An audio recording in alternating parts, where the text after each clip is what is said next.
Hi everyone, thanks for having you.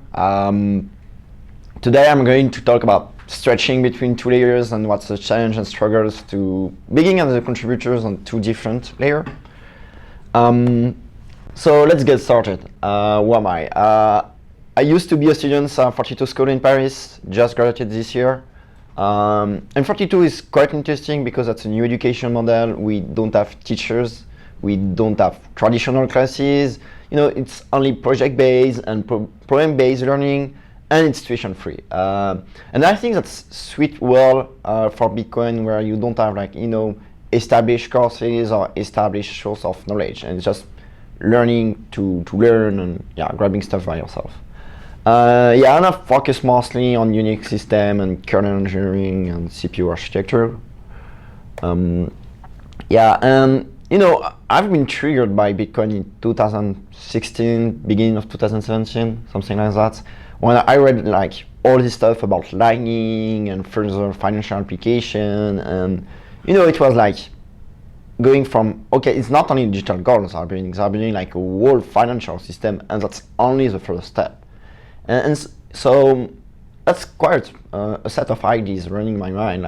We should have a look on the current financial system and go through every layer, like the storage of value layer, the payment system layer, the commerce infrastructure layer, the trading market layer, the risk management layers, and start to think how we model them, how we can rebuild, with cryptographic protocols on top of Bitcoin, this kind of already existent layers. So it was I was fascinated by this idea of channel and private contract between parties, and at the same time getting started with Bitcoin Core was too much. I mean, I didn't know C++, it was quite doubting, so I was looking for a Lightning implementation to contribute on. I found Rust Lightning quite by luck, I guess. And I was cool, was excited by the language, so I've picked up this one. And I tell to myself, this Blue guy, I think he got the basic Bitcoin data structure well. Should be interesting. So I spent a lot of nights during my final year contributing on Rust Lightning and Rust Bitcoin. And we have this really cool IRC channel, Rust Bitcoin. A lot of great folks are hanging here, like Cordong, Andrew Polestra, of course, Steven Roos from Blockstream, Sebastian Geisler also from Blockstream, and with all this guy asking questions to people with more knowledge like Andy Toshi and Blue Mats, and we learned just a lot about Rust and Bitcoin. So I was keeping contributing, and one day I received this mail from this guy, John Newberry. He was talking about Chaincode during the residency and was pushing me to apply. So of course I applied the next day and was super excited, and I got accepted. And so fast forward to June, we started the residency by 3 intense weeks of seminar. The 2 first ones were on Bitcoin, mostly Bitcoin Core, and the last one was on Lightning. It was super intense. We met a lot of great Bitcoin experts coming from all the parts of the world. And just for us, it was wow, awesome. And so my best memory was just doing talks for the other residency. So we have this list of subjects, and we had to pick up 3 of them, have a week and a half to prepare all of them and give these talks to the other residencies. A lot of fun, a lot of learning, was really great. And we started the project period soon after that. And for me it was just cleaning 1.0 spec objects for Rust Lightning. And we are almost done on the 1.0. And if you are an exchange or a payment processor or a wallet vendor, I would like to talk to you and exchange about how you are going to deploy Lightning for your Bitcoin application.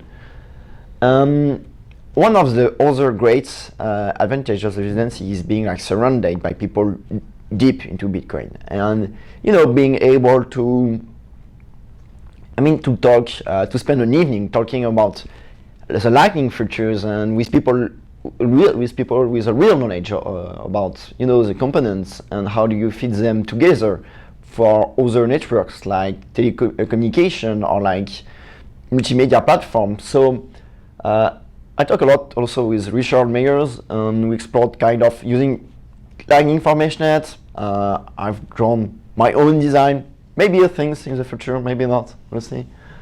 And yeah, I've also like keeping my work on contributing to core.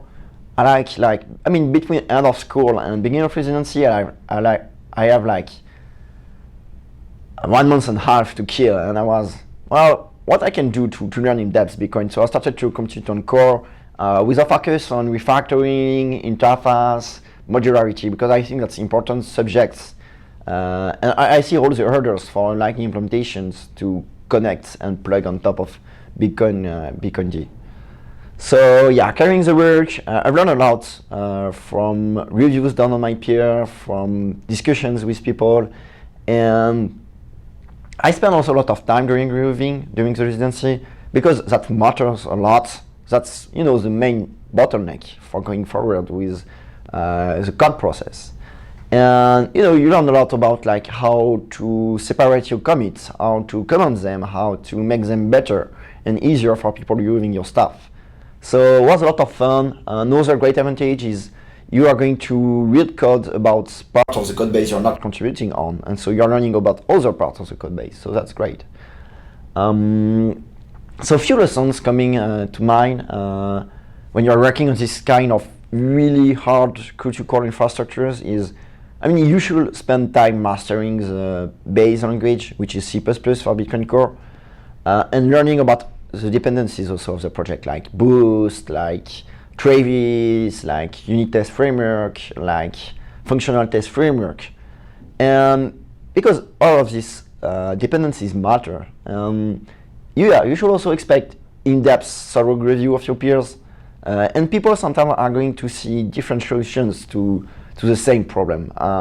So you have to deal with it, having people with different opinions, and you have to pick one, implement it, and get feedback from them. And last thing is maybe the hardest one, but sometimes you read like part of the Bitcoin Core code base, and that doesn't make sense. Because in fact it was designed at first as a prototype code base, not as a production ready one. So yeah, we're keeping this refactoring, modularity, interface cleaning work, and that's really something I want to work on it forward, because that's, in my opinion, that's really important for all the off-chain and Lightning stuff we are building on top of it. So keeping this code base like clean and modular. That's let other people's application developers, but also other protocol developers, like that makes their life easier. And I think also one day you have like further off-chain protocols. Like I was talking about like this real financial, the real financial world, and one day you are going to design protocol to have new kind of letter for credits or call options on top of the Bitcoin, on top of the Bitcoin first layer. And so we should take care of the base infrastructure with these things in mind. So thank you for your attention. It was a pleasure to have like all of you here for today, and